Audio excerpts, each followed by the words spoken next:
Bien, por otra parte, siguiendo con el desarrollo del texto, Miguel de Luca nos propone pensar cómo fue evolucionando el acceso al derecho al voto a través de la historia. Y ahí podríamos mencionar que, por supuesto, entre los siglos XIX y XX, cada vez más población pudo acceder al voto, cada vez fueron más los países que se fueron sumando en leyes que garantizaban el sufragio, en principio universal, secreto, obligatorio, pero sabemos que la historia nos demuestra que esto fue una construcción social, tanto de abajo como arriba, es decir, fueron conquistas que se fueron garantizando a través de luchas sociales, pero también con gobiernos nacionales que fueron garantizando este derecho.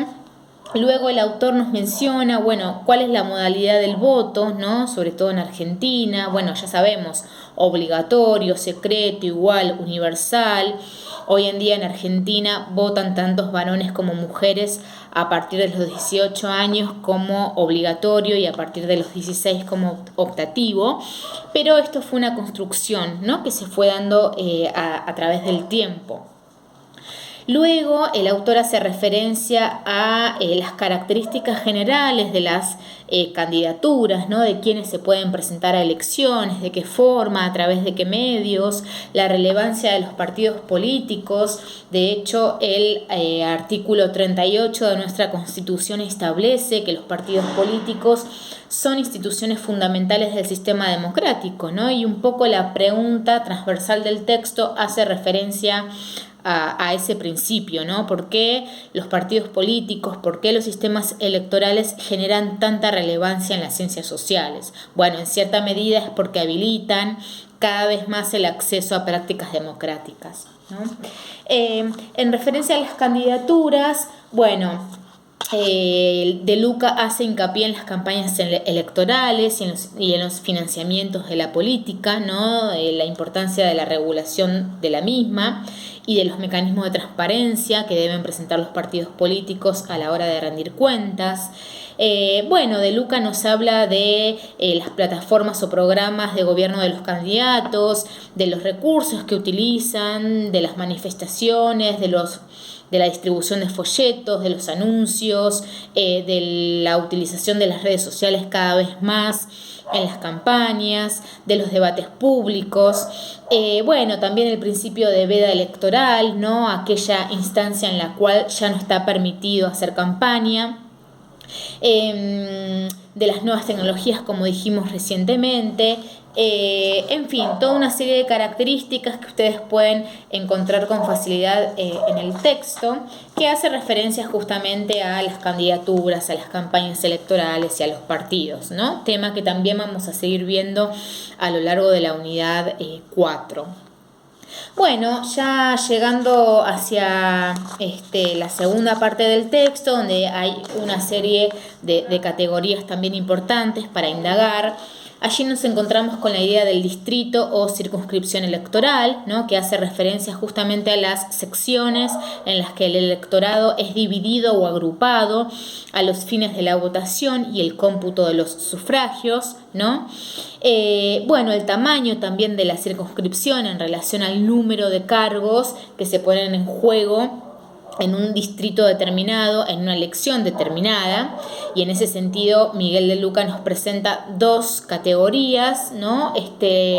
Los uninominales y los plurinominales, que hacen referencia a lo siguiente. Los uninominales son aquellos en los cuales se pone en juego una sola banca, por ejemplo, una elección presidencial es uninominal porque elegimos un cargo, ¿no? Que es el de presidente o el de presidenta, y aquellos plurinominales, que además, Miguel de Luca los clasifica en pequeños, medianos y grandes, que es cuando se ponen en juego, cuando elegimos dos o más cargos, ¿no? Y en este sentido podríamos pensar las cámaras del Congreso, ¿no? Donde elegimos una buena cantidad de senadores y diputados. En ese caso son plurinominales. Después podemos hablar también de las fórmulas electorales, ¿no? Las fórmulas electorales dice De Luca, es el cálculo que convierte en forma mecánica los totales de los votos de los electores en una determinada distribución de los puestos entre los distintos partidos políticos o candidatos. Y en este sentido nos podemos encontrar con 3 fórmulas electorales. La primera es la fórmula electoral por mayoría relativa o simple, que básicamente ganan las bancas el partido que mayor cantidad de votos obtuvo. Luego nos encontramos con la mayoría absoluta, en la cual es necesaria la mitad más 1 de los votos para poder acceder a ese cargo. Y en caso de que no se resuelva de esta manera, porque ningún partido político logró esta suma de votos, bueno, se accede a la segunda vuelta, como ocurre en las elecciones presidenciales de Argentina. Y la tercera fórmula electoral es proporcional o distributiva, ¿no? Nos propone el autor, que hace referencia al reparto equitativo de las bancas entre quienes compiten. Básicamente hace referencia para el caso argentino, ¿no? Para la distribución de las bancas en la Cámara de Diputados del sistema D'Hondt, ¿no?